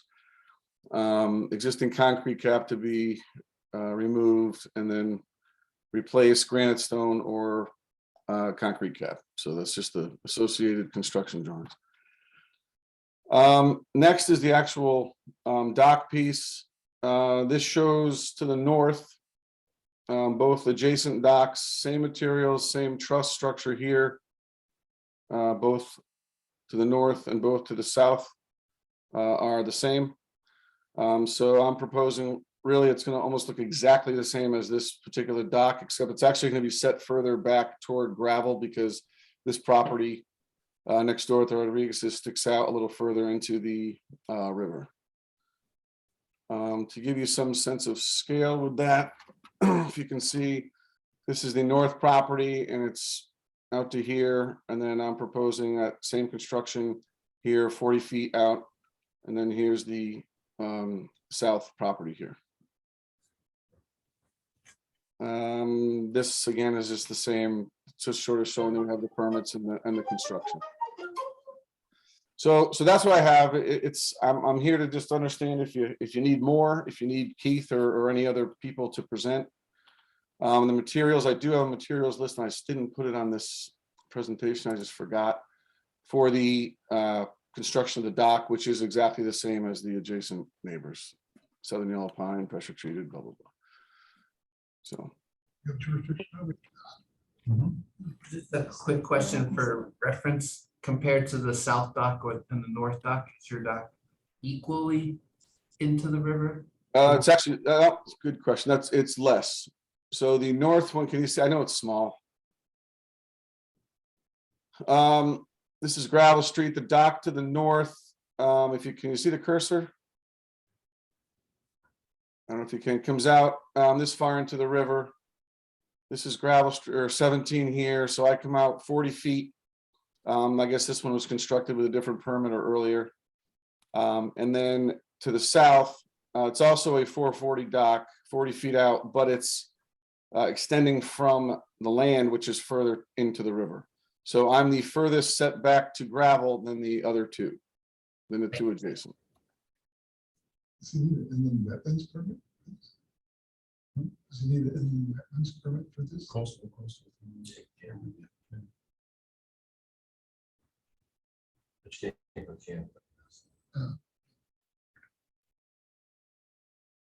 Does anyone have any comments or suggestions for the applicant? You're gonna have a little dock like at the end of the, like a platform like the other docks have? Yeah, it's exactly the same as really this one, including a little steel cable here. There's a stainless steel cable here. Sometimes these are big wood plank across, or just a tiny stainless steel cable. But no, it's literally exactly the same as this dock and the next one. I think Keith built one. He just didn't know at the time, whatever and maybe I've got it wrong, but it's very black and white to me in the book. That public right of way and seawalls are in fact HDC jurisdiction. Correct.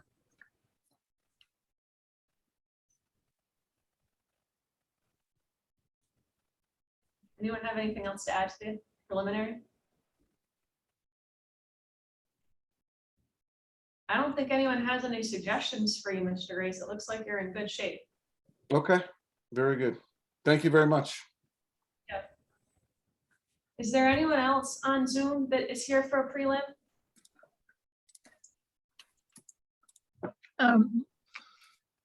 Yes, I was wondering if I could just say a quick word. This is Genevieve Surf.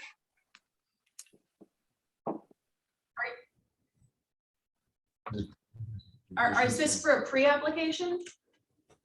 It's with respect to this application, but it's a citizen's petition, which I know is not at the right moment, so. So we'll just keep going through the agenda and then we'll call to you, okay? Okay, thank you. Anyone else here for a pre-app?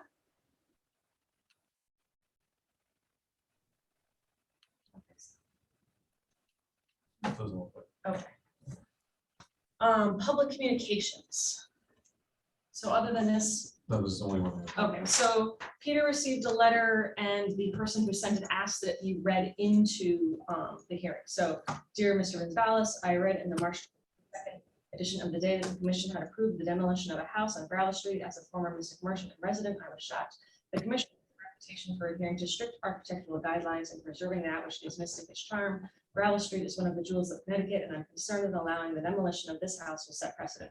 It will truly be an irreversible shame to see one after another of these houses torn down and replaced by what, or altered to the point of ruining the character of the downtown Mystic area.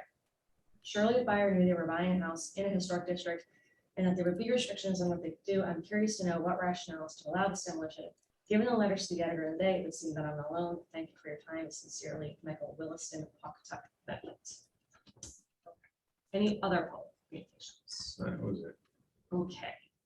Approval of the minutes for March. Wouldn't it be new business? It's new business, though. It's new business. We're gonna do business. No. Well, whatever. Yeah, we'll be new business. Approval of the minutes for March 1, 2022. The only question, I did not double check to see if there was a change that we wanted in those minutes made. You were the one that caught it. Oh, we just, And I didn't look to see if that change was made. we already published those, using the either concrete or granite curving. This art association. Okay. So, all right, so then I'll move to approve the March 1, 2022 minutes. Second. All in favor, Levinson, Aye. Brady, Aye. Moriarty, aye, Goodman. I don't know if we changed. They're published on. We'll just double check. You didn't have fun. You did. Sorry. Funny. Nault. Aye. Okay, approve the minutes from March 15th, 2022. I'll move to approve. Second. All in favor, Levinson, Aye. Brady, Aye. Moriarty, aye, Goodman. Aye. Nault. Aye. Old business, 54 West Main Street, Leatherneck Associates. So, We're still did we needed material for that though? So I don't know if you want to table this. He's actually going to be coming in. He came in, he didn't make it for this meeting. He's actually submitting plans for outside lighting and the arborvitae and that's what's arborvitae. All right. So he's probably going to be in here the next week. All right, then I would say we'll table that, see what he has and figure out what to do next. Okay. Is there any other old business? Before I do that, does everybody agree with that decision? I'm very sorry, I should have this over. What? Moving on or Yeah, that's tabling it? fine. Yes. All right. Bonnie? Yep, okay. Is there any other old business? Sarah, I don't know if this qualifies for old business, but Andrea, the owner of 17 London Road, who's on here, she contacted me yesterday on phone via email today with some of the concerns about the fence, the chain link fence. I don't know how we moved forward, so I just wanted to acknowledge she had contacted me and emailed me, and I know she's on the meeting also, so I don't know if now's the proper time to bring it up and how we move forward, but I just wanted to bring it up. That's definitely old. I think the way that it was left last was Tom was gonna go look at the minutes and see if the minutes comply with what she did with the fence line. And I don't know if that ever actually. Everything I'm getting back from Tom is saying that isn't compliance. Okay, so then it is in compliance. So she sent me an email, which I think makes some compelling arguments. Am I allowed to forward that to all of you to look at it? Well, I guess the question is whether it's in compliance or not. It's not as if we can re-vote on the decision. So, you know, if it's in compliance, it is what it is. So one thing she brought up, and then I'll let her speak, is if you read the certificate of appropriateness, it says that a wood fence has to hide that chain link fence. It doesn't say where, it just says it has to hide it. So, you know, again, I don't know if we've watched the minutes, but if that's what we wrote on the certificate of appropriateness and it doesn't hide it, I don't know if it is in compliance. And you're gonna defer to you as the chairperson, but I'm bringing it up. I think the venue is with Tom. So he's the zoning enforcement officer. So he's the one that determines whether it's in compliance or not. So if she thinks that it's not in compliance with what was approved, then that's what she has to take that to him. It's kind of out of our hands. Hi there, this is Andrea. I hope everyone's well. I'm just curious, is there something in writing that he put out? Because I'm a little perplexed about how he could determine that it's in compliance.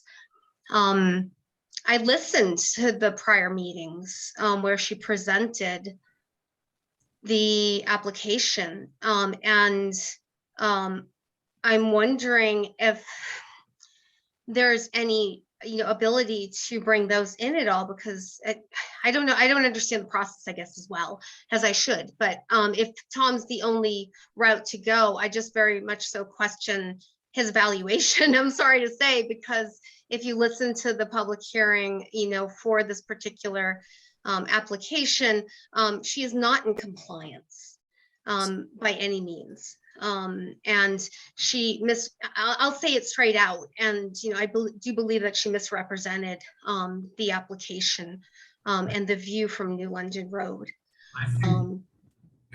I think what you should do is lay out your argument in a letter stating each fact that you believe that he should take into consideration. Let him respond to you, I guess, and us with a response to each of your questions or allegations. Okay, so who do I address that to Tom? I would think so. Yeah, because he's the zoning enforcement officer. So he's telling us this in compliance. So if you disagree with him, I think that you need to address that with him and lay out why you think it's not in compliance. And make the argument point by point so he could look at each piece. I will say that I've sent some of my concerns separately in the past already. And I believe I addressed those to Peter and copied Tom and Linda. And I've never really had a response. I was told that this was the appropriate forum to come to have those addressed. So this is now going on. I hate to say it, 3 months. And I appreciate there's a way to look at this, but it's very disappointing to be here 3 months later after raising this with them once it went up to somewhat be back at the beginning again. And I do think that if I'll write that letter. It's largely in the email that I sent to John. So that's fine. Okay. I just, it seems like if you all approved of something and there was no compliance with that approval, that seems like a matter that the board should have, the committee should have some sort of jurisdiction over.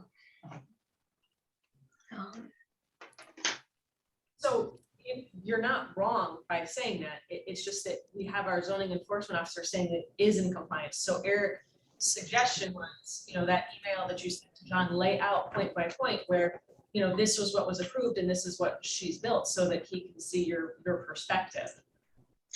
Sure. So if I submit that, will that be then taken up at the next meeting, next HDC meeting, or how will this proceed after that? I do have I can certainly write the letter. I do have a video and pictures of the area, and I can certainly lay that out, but I'd like those all to be considered. So I think that it would be appropriate that at the next meeting, we ask how Thomas responded to your requests and concerns. I'm sorry, you broke out for a minute. I didn't hear everything you said. I apologize. I think that it would be appropriate for us to ask for a follow-up from Tom as to how he responded to your requests and concerns, and if he still felt that it was in compliance, or if now that you changed his mind, what the actions are.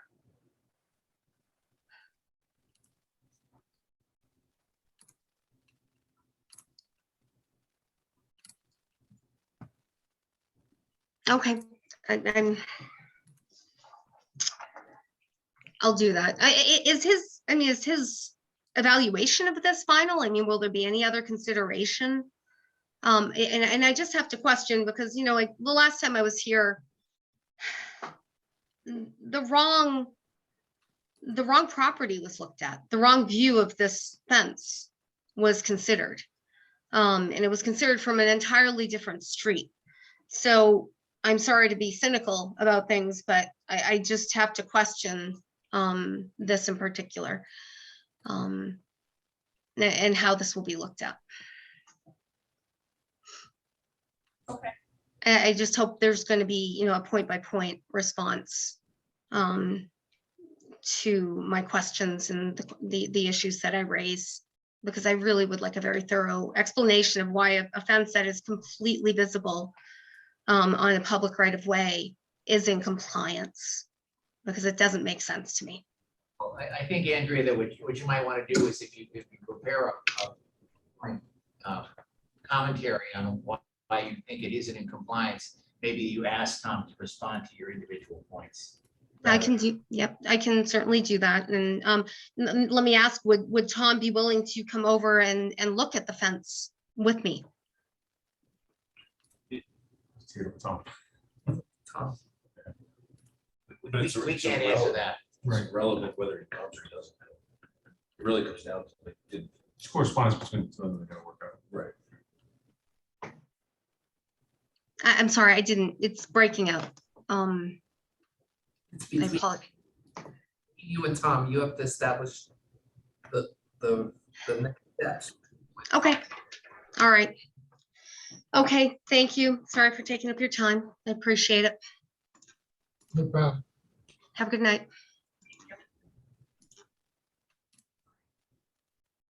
Any other old business? No. All right, so new business, and I believe this was Miss Surf. Yes, but, okay. I wanted to talk about 17 Gravel Street. And my name is Genevieve Surf. I live at 6 Pearl Street in Mystic. And I just moved there 2 years ago. Prior to that, my family's had a house in Groton Long Point for absolutely forever, 65, 70 years. And I've watched all of Groton Long Point lose almost all of his small beach houses and turn into McMansions.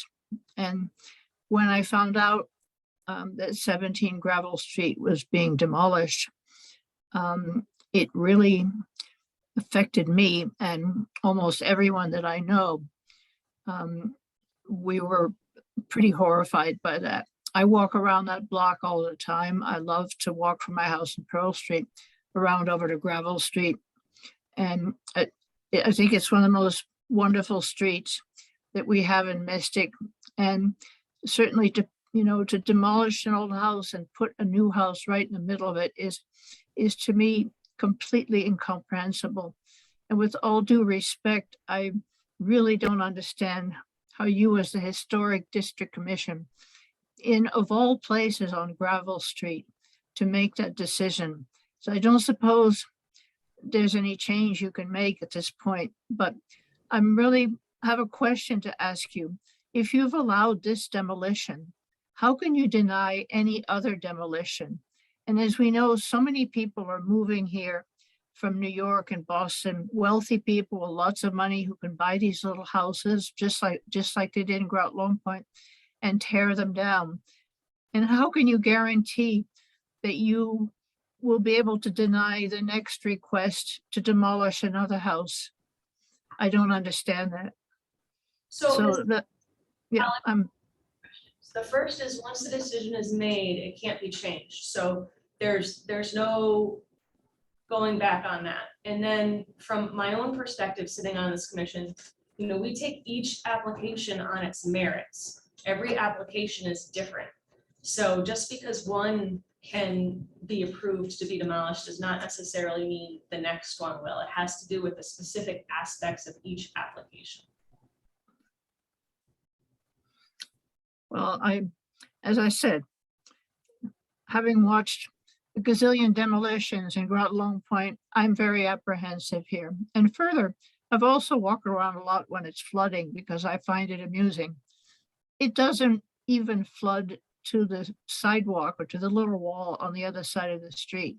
So, and then the house is quite high above that. So the notion that it's in a flood zone, yes, almost all of Groton is in a flood zone now. But I really don't think that was, that was a proper reason to give for demolishing the house. And again, I'm extremely sorry about it. I'm extremely sorry to basically lose Gravel Street, because Gravel Street will completely lose its look that it has now. And maybe I could appeal to the gentleman who bought the house just not to do it, because all of us are really, all my friends, and I have lots of friends after so many years spent here, we are really grieving for this action that you took. Well, thank you for listening to me. Thank you. Peter, did another agency also have to look at the demolition aspect? No? Mr. Grace? Yes, can you hear me? Thank you. If I could share a screen here. Thank you, Ms. Surf. I appreciate the comments. In many respects, I agree, but we did a ton of research for a very long time, and that was the decision that made sense. If I could share my screen, I do want to show something here. You can tell me when I'm sharing. Can you see that? Everyone? No? Yes. Yeah. Okay, so that is 1938, the hurricane there, and to the left is 31 Gravel Street. So in the, what's now less, but I think 100-year flood zone, this 60, 80 or 100-foot yacht, and there's a couple of these pictures like this if you go through the history books. So the idea of flood-proofing the house was in large part just a practical one for the investment. I'm not from New York or anywhere else. I'm from Cromwell, Connecticut, went to UConn, grew up fairly humbly, started a business in my basement and sold it about a year or so ago. Fortunately, I just, lived out of a car for a while and was able to build my business. So I love Connecticut, love Mystic, love factories, love the mill buildings.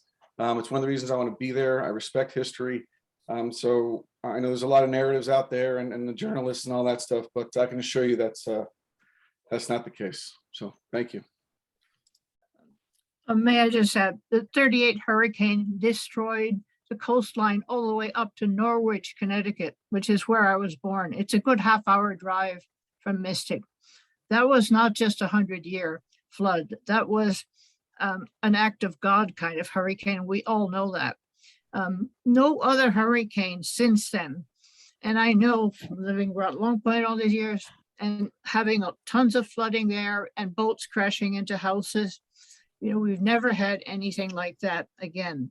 And with the reasoning that this gentleman has, we should tear down all of Mystic, which is kind of where I feel that you all, I really don't understand how you all could have made that decision. And I'm going to stop here, otherwise I'm just going to start crying. Thank you, Ms. Cerf. Is there any other new business? I think it's wrong way the last hearing was conducted. I think the instructions are wrong. I think body voting was wrong. I think it was handled wrong. I just don't know what to do besides file a complaint or appeal. But I think it was handled incorrectly. I think John's point of walking through the house, we should have done it or walked by it. It was rushed, the room was too big. I think you've seen the responses from the community. I think it's questionable. I think if there was a question of a conflict for me by the town attorney relating to what was done at that hearing was significantly worse. I disagree. The town attorney's watched it. And is there any other, I don't think we need to go down this path tonight. I mean, it's what's done is done. Did the town attorney do the last meeting? Yes. Did you talk to him? Yeah. Well, I'd like to see what It wasn't a formal response. If you want, you can speak to him yourself. Yeah, I'd like to speak to him too, because I second what Eric says, Sarah. I think it was a bad decision. With body voting, there was nothing wrong with the way the last hearing went, and it was a vote, and it turned out in a way that was unfavorable to what you were looking at. But that doesn't mean that it was a bad meeting. It doesn't mean that it was a bad vote. And this probably isn't the place for this discussion. So is there any other new business? Is there any other comments? I just had a question. Oh, yes. Not about anything other than talking about having a meeting before the meeting. You mean the workshop with the Yeah. attorney? We're working on scheduling Okay, that. His okay. schedule is tight. So he had actually just today said that he was looking to see if we could do a special meeting. And I had asked him to provide some dates to make sure that it worked for everybody else. Still be a public hearing. Right. Okay. And that was my follow-up. Thank you. Yep.